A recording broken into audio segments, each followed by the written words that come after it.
Hai, Assalamualaikum murid-murid. Teacher harap kamu semua sehat walafiat dan terus bersemangat untuk bersama dengan teacher untuk kelas kita pada hari ini.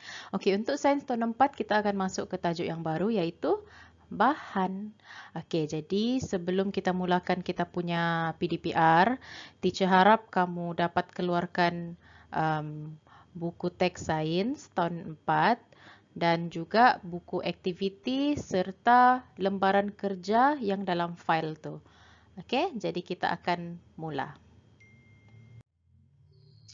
Okey, kamu kena ingat untuk bahan dia ada sumber. Maksudnya sumber ni yang kita boleh dapatkan dari mana bahan tu.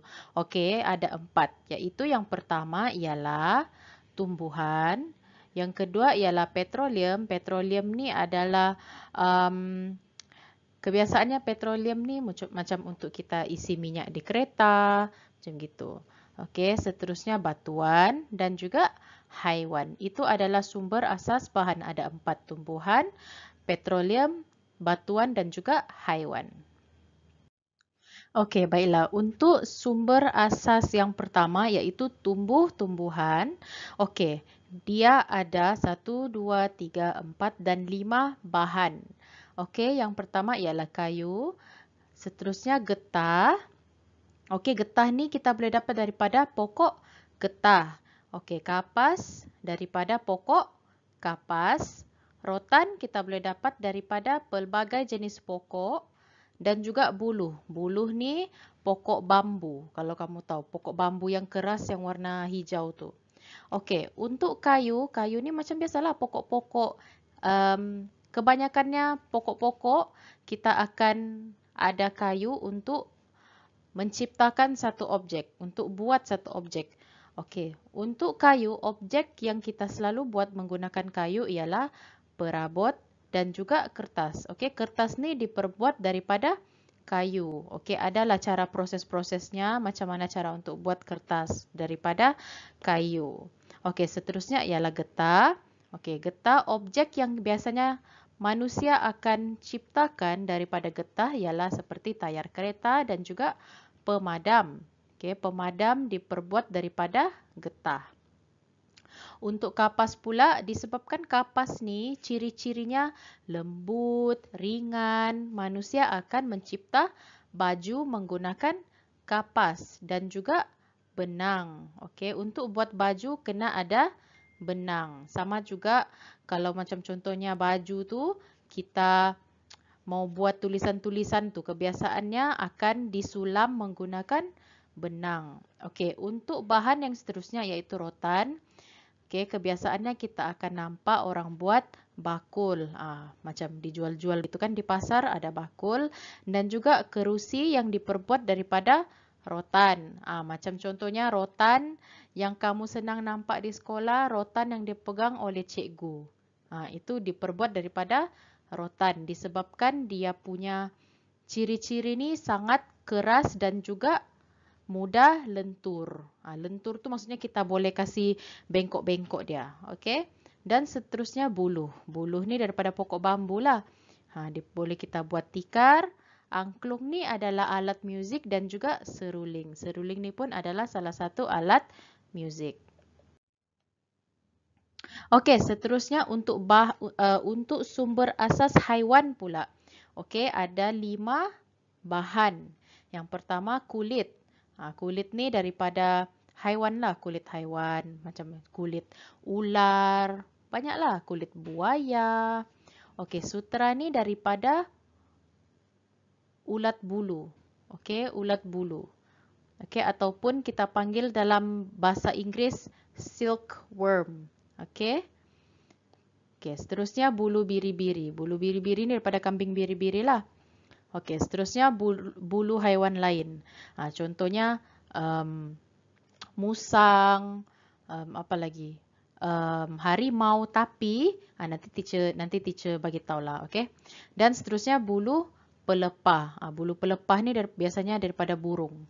Okey, kita akan mula dengan kulit. Okey, objek yang selalu dibuat oleh manusia menggunakan bahan kulit ialah tali pinggang, beg tangan dan juga baju jaket. Okey, seterusnya sutra. Sutra ni dia punya ciri-ciri lembut, bersinar dan juga cantik kan? Okey, untuk membuat scarf daripada sutra ni menggunakan beribu-ribu benang sutra. Itu sebabnya kalau orang jual scarf yang 100% sutra, dia mahal. Okey, sebab dia cantik dan juga bersinar-sinar, berkilau-kilau. Okey, dan seterusnya tali leher. Okey, untuk bulu biri-biri pula, okey, sarung tangan, baju sejuk dan juga selimut. Okey, ciri-ciri bulu biri-biri ni, bulu biri-biri dia tebal. Okey, tebal dan biasanya digunakan di tempat cuaca yang sangat sejuk. Okey. Okey, seterusnya untuk bulu haiwan lain. Macam teacher cakap tadi, bulu musang, bulu harimau. Okey, kebiasaannya manusia akan menggunakan bulu haiwan tu untuk membuat kot bulu ataupun berus cat. Kebiasaannya untuk berus cat, contohnya lah di kedai hardware, kedai yang jual besi-besi, jual kayu-kayu tu, kebiasaannya ada berus cat yang dijual menggunakan bulu yang tidak halal. Okey, contohnya macam bulu khinzir. Okey, kebiasaannya untuk buat berus cat ni sebab murah. Itu sebabnya orang yang menjual berus-berus cat ni dia akan cakap di situ, awas berus bulu ini menggunakan bulu haram, macam begitu. Kebiasaannya lah. Itu sebabnya kamu kena tengok dulu orang yang menjual berus tu, adakah dia guna bulu haiwan yang lain ataupun bulu khinzir. Kena hati-hati. Okey, seterusnya ialah bulu pelepah. Okey, bulu pelepah ni bulu haiwan. Okey. Okey, kebiasaannya akan digunakan untuk pembersih habuk dan juga bulu tangkis badminton tu. Okey. Next one. Petroleum. Okey, petroleum bahan yang diciptakan menggunakan petroleum ialah plastik, kain sintetik dan juga getah sintetik. Apa maksud sintetik? Sintetik ni adalah bahan yang dibuat oleh manusia. Maksudnya dia tak natural. Maksudnya dia bukan semula jadi. Okey, kalau kain semula jadi adalah daripada kain sutra ataupun kapas. Itu daripada tumbuh-tumbuhan. Maksudnya dia semula jadi. Kalau getah sintetik ni pula, kalau getah semula jadi daripada pokok getah. Kalau getah sintetik ni diperbuat oleh manusia. Okey, yang pertama plastik. Objek yang dicipta menggunakan plastik ialah gelas plastik, bekas makanan polistrina, mangkuk plastik, gelas plastik, sudu plastik, hos air. Itu diperbuat daripada plastik. Okey, seterusnya untuk kain sintetik. Kain sintetik ni diperbuat daripada manusia menggunakan petroleum. Okey, contoh objek yang dibuat ialah payung, kemah dan juga payung terjun. Okey, kain sintetik ni ciri-cirinya, antara ciri-ciri kain sintetik ialah kalis air. Itu sebabnya kalau manusia buat payung, dia kena kalis air. Maksudnya dia tak serap air. Okey. Seterusnya getah sintetik pula. Getah sintetik manusia akan buat bola, belon, anak patung dan juga tayar. Okey, tayar boleh diperbuat menggunakan getah semula jadi dan juga getah sintetik. Okey. Last one adalah batuan. Okey, bahan yang terakhir ialah maafkan teacher. Sumber asas yang terakhir ialah batuan. Okey, bahan yang diciptakan menggunakan batuan adalah logam, kaca dan juga tanah liat. Okey, untuk logam, objek yang dicipta menggunakan logam ialah keluli, timah. Timah ni adalah tin minuman, cola, Pepsi tu. Itu diperbuat daripada timah. Okey, kalau keluli ni stainless steel. Stainless steel ni yang kuat tu, yang yang susah mau berkarat. Itu adalah keluli. Okey, emas. Emas ibu-ibu kamu tu diperbuat daripada logam. Okey, seterusnya aluminium. Aluminium ni adalah contohnya seperti kapal terbang, feri, kapal selam menggunakan aluminium. Okey, dan juga tembaga. Tembaga ni contohnya duit shilling kita. Duit shilling tu diperbuat daripada tembaga. Okey, seterusnya. Bahan yang seterusnya ialah kaca. Kaca, okey, botol kaca, gelas minuman kita tu. Mangkuk kaca dan juga cermin. Okey. Yang ini mesti kamu tahu juga kan pasal kaca. Okey, tanah liat. Tanah liat ni objek yang diperbuat daripada tanah liat ialah batu bata dan juga tembikar. Okey. Okey, ini adalah sifat bahan. Tadi kita sudah belajar sumber asas bahan. Jadi sekarang ni kita belajar sifat bahan. Okey, ada 6 jenis sifat bahan. Yang pertama, kebolehan menyerap air. Kedua, kebolehan terapung di permukaan air. Yang ketiga, konduktor atau penebat elektrik. Keempat, kebolehan penembusan cahaya. Okey, kelima, konduktor atau penebat haba. Yang tadi konduktor atau penebat elektrik. Yang ini konduktor atau penebat haba. Dan yang terakhir ialah kekenyalan. Okey, untuk kebolehan menyerap air. Okey, ada dua jenis bahan. Bahan yang serap air dan bahan yang kalis air. Okey, untuk bahan yang serap air adalah seperti kain, span dan juga kertas tisu. Okey, yang seterusnya bahan kalis air ini tidak boleh serap air. Okey, seterusnya baju hujan, payung dan juga kemah. Okey, kebolehan terapung di permukaan air. Okey, untuk bahan yang boleh terapung ialah bahan yang ringan. Okey, contohnya seperti kayu, plastik. Benda-benda yang ringan dia boleh terapung. Tapi kalau bahan yang berat macam kaca, logam, dia akan tenggelam. Macam batu-batuan tu akan tenggelam dalam air. Okey. Seterusnya, konduktor dan penebat elektrik.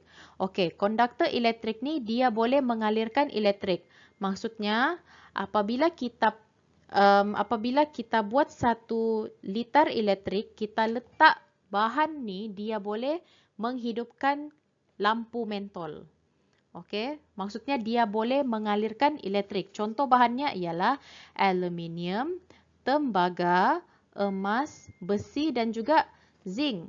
Okey, kalau kamu perasan, konduktor elektrik ni kebiasaannya adalah besi-besi.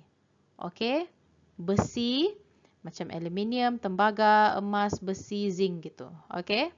Okey, untuk penebat elektrik ni, penebat elektrik adalah bahan yang tidak boleh mengalirkan elektrik. Okey, contohnya seperti kayu, plastik, getah, kain dan juga kaca. Okey. Itu adalah penebat elektrik yang tidak boleh mengalirkan elektrik. Kalau kita letak dia di 1 liter, dia tidak akan menghidupkan mentol. Okey, seterusnya, ciri-ciri yang seterusnya ialah kebolehan penembusan cahaya. Okey, ada 3 jenis penembusan cahaya. Yang pertama, lut sinar. Kedua, lut cahaya. Dan seterusnya yang terakhir ialah legap. Okey, kalau lut sinar, kita dapat melihat dengan jelas melalui bahan lut sinar. Okey, contoh objeknya cermin mata, cermin tingkap ataupun akuarium. Maksudnya ini yang kita boleh nampak terus. Okey, contohnya macam akuarium. Dia menggunakan kaca kan? Itu sebabnya kita boleh nampak ikan di dalam. Kita boleh nampak tumbuh-tumbuhan di dalam akuarium sebab dia menggunakan kaca. Okey, kalau lut sinar pula, kita tidak dapat melihat dengan jelas ataupun kabur. Okey, contoh objek kertas surih, kertas turas, kaca berkabut dan juga kertas tisu. Okey, contohnya kita guna yang paling senang lah, kertas tisu. Kalau kertas tisu, kamu try pegang tisu tu dan kamu cuba lihat sesuatu melalui kertas tisu tu. Bolehkah tidak? Okey. Tapi lagi senang, eksperimen yang kamu boleh buat, kamu boleh pegang kertas tisu, kamu menghadap dengan matahari. Okey, menghadap matahari, letak tisu tu depan mata kamu, kamu tengok matahari, adakah matahari tembus terus ke mata kamu? Okey, tidak, sebab dia bersifat lut cahaya. Cuba kamu bayangkan kamu pegang kaca macam akuarium tu. Kaca yang jelas, kaca yang lut sinar tu kamu pegang, kamu tengok matahari. Sakitkah tidak sakit mata kamu? Okey, memang akan sakit sebab kaca yang macam akuarium tu bersifat lut sinar. Maksudnya direct cahaya tu. Okey, dia dapat limpas. Dengan kata yang paling senang, dia dapat limpas. Okey, terus direct kena mata kamu. Okey, untuk legap. Legap, kita tidak dapat melihat secara keseluruhan melaluinya. Maksudnya, kita tidak akan nampak apa-apa. Contoh paling senang, depan mata kamu, buku. Buku, kamu tutup ni YouTube ni. Kamu tutup dengan mata kamu. Dapatkah kamu tengok teacher punya video kalau kamu letak buku depan mata kamu? Tidak kan? Sebab buku ni bersifat legap. Contoh objek yang paling senang lagi, kayu, logam dan getah. Okey, coba kamu ambil besi yang ada di belakang besi yang di belakang rumah kamu. Kamu tutup mata kamu dengan besi itu. Adakah kamu akan lihat video ni? Tidak, sebab bersifat legap. Okey. Okey, next one. Konduktor dan penebat haba. Okey, konduktor haba ni dia boleh mengalirkan haba. Maksudnya, kalau kamu pegang bahan tu, kamu letak, contohlah, air yang panas. Air yang panas, kamu cuba tenggelamkan sesuatu di air panas tu dan kamu pegang, contohlah, sudu besi. Okey, sudu besi. Air panas, kamu letak sudu besi, kamu kasih masuk sudu besi dalam, kamu pegang tu sudu besi lama-lama. Lama-kelamaan, dia akan rasa panas sebab sudu besi dapat mengalirkan haba. Contoh yang lain adalah seperti cincin emas, klip kertas, paku besi, shilling dan juga kunci. Okey. Seterusnya, penebat haba. Penebat haba ni tidak boleh mengalirkan haba. Okey, contohnya gelas kaca, plastik, seramik, getah, kayu, kain, bulu, gabus dan juga kertas. Okey, itu tidak dapat mengalirkan haba. Okey, di sini kebanyakan objek yang boleh dikenyalkan diperbuat daripada getah. Okey, ini adalah mas teacher. Okey, teacher punya mas. Awal-awal dia begini. Okey, teacher tarik. Dia kembali ke bentuk asal. Itu menunjukkan kekenyalan bahan. Okey. Sebab yang ini diperbuat daripada getah. Kalau yang ini pula diperbuat daripada apa? Mas kita ni. Okey, mas kita. Diperbuat daripada apa? Yang ini diperbuat daripada getah. Yang ini diperbuat daripada kain ataupun kapas. Okey, sebab kenapa? Sebab di sini lembut. Okey, diperbuat daripada kapas. Okey, kalau yang sini pula. Di sini. Di sini kan dia melekat di hidung begini kan? Okey, di sini ni apa? Besi kan? Itu sebabnya kita boleh bentukkan besi itu di hidung kita. Okey, begini. Nampak? Jadi maksudnya, mas ini ataupun pelitup muka ni diperbuat daripada pelbagai bahan. Getah. Okey, getah ni daripada apa? Mungkin digunakan getah sintetik. Mungkin. Kita tak tahu. Okey, lepas tu ini kain. Kain ni daripada tumbuhan iaitu kapas. Okey, kalau yang besi ni daripada apa sumber asasnya? Daripada batuan untuk membuat logam. Okey, begitu.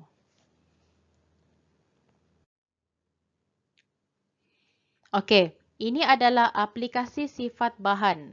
Okey, yang pertama sekali. Kita lihat di sini. Pakaian musim sejuk untuk memanaskan badan. Pakaian musim sejuk diperbuat daripada kain, bulu dan kapas.